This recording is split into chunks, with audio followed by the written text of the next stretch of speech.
Hello and welcome to the library class, except it's not in the library.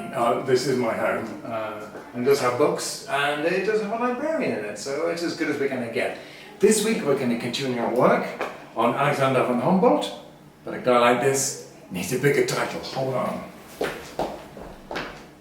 Astonishing Adventures of Alexander Von Humboldt! Now, we've already talked briefly in library class about Alexander von Humboldt, but I really want to talk about what an extraordinary character he was. An inventor, a naturalist, and a scientist, as well as an explorer who moved his way through much of South America. He may not be very famous these days, but at one stage he is one of the most famous men in the world because he contributed so much to science and understanding. He was born in 1769 in Prussia, which is part of modern-day Germany. Here he is with his mother, who he didn't like very much, to be honest. He grew up to look a lot like this guy. He behaved a little bit like this guy. Ended up looking like this guy. I'm afraid to say he looked nothing at all like this guy. What? How rude! But he did look like this guy, and then they made a statue of him that looked like this. Hi there! Now, I'm going to be inviting you guys to participate in a small research challenge about Alexander von Humboldt. A little bit later on, I'll explain later. But before I do, I wanted to just share some of my favourite facts about him, just to get you started. First off, he was, I think, the first person to get near the top of Chimborazo. He certainly was at that stage the person who got the furthest.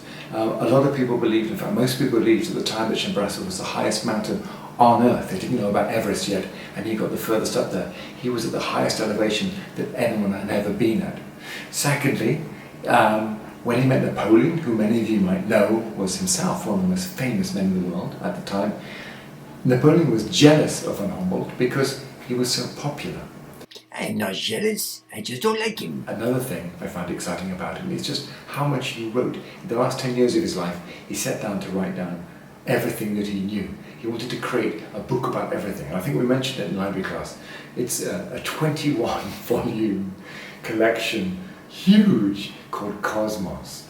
Just still in print today, actually. You can check it out. One last fact that might spark some interest in your research is that he once tried to capture electric eels by throwing around about 30 horses and mules into a river.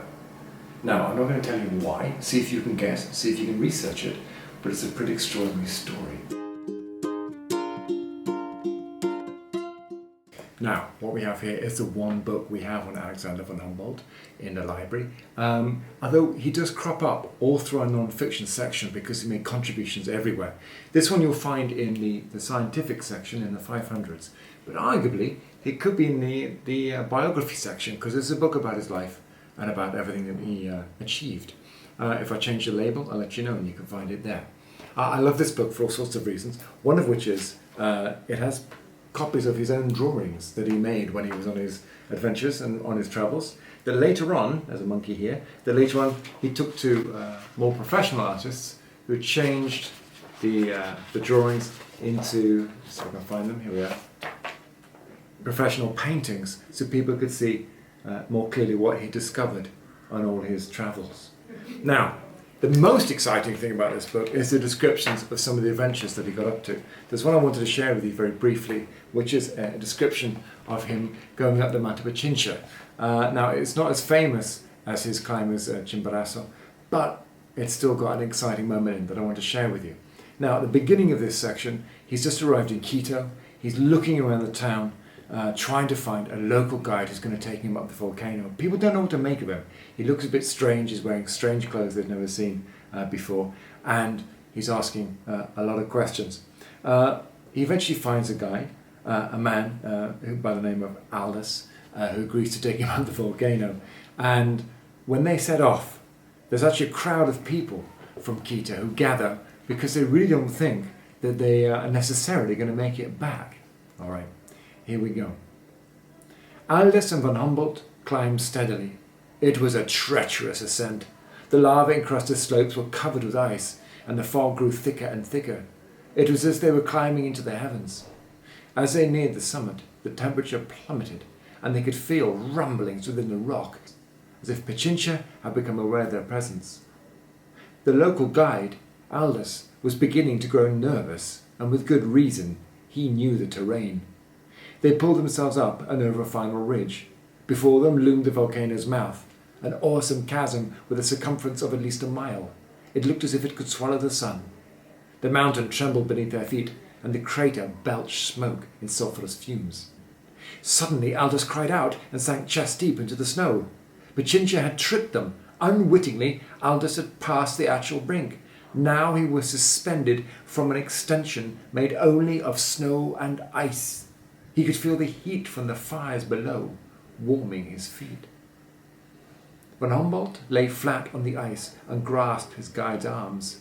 He pulled, Aldous scrambled, and they made it back onto solid ground. Aldous was understandably shaken, but his partner was undaunted, and they inched towards the rim of the crater. The steam from Pichincha's mouth had melted the snow off a rocky crag that jutted out from the rim. They crept gingerly out onto this long, narrow balcony over the volcano's mouth. Sulphurous vapours choked them, and violent tremors constantly shook their perch. Looking down, they saw the abyss. For von Humboldt, it was a privileged look into the very heart of the earth, a chance to examine the forces that shaped and reshaped the face of the planet. Aldous looked at his companion to see his reaction to this fearsome view. But von Humboldt was sprawled flat on his belly, gazing with contentment into the boiling darkness. There we go, quite a dramatic start.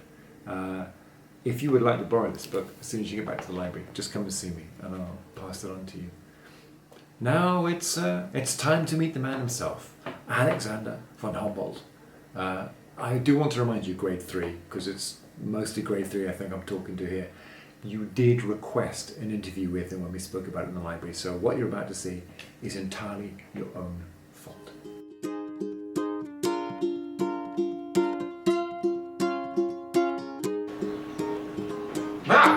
Hello, it is me, Alexander von Humboldt, here again to talk to you about the very special offer I'm making. I'm just looking through these wonderful etchings that you have done in the class. Your teacher, Mr. Sadler, an unusually handsome man for a librarian, showed me these wonderful drawings, observations of the plants and the flowers. This one says, this plant, it's a very slippy piece of paper, is that the plants are red, they have roots. A very good observation. Here's another one here, very good. I like this very much. These are wonderful observations of the nature. I'm very excited to see them.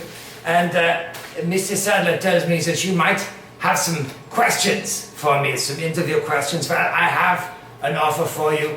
If you could write your questions down in the comments, and then the next week I will come back and I will answer any questions you have about my life, the wonderful life of Alexander von Humboldt, me, in case there is any doubt. I will answer the questions, and well, I think that would be very fun. So write your questions in the comments. I will read them with my eyes, and then I'll answer them next week. That is it. I'm off to read my very long book about the cosmos. So please do come and ask Alexander von Humboldt your questions. The questions you can put down in the comments below.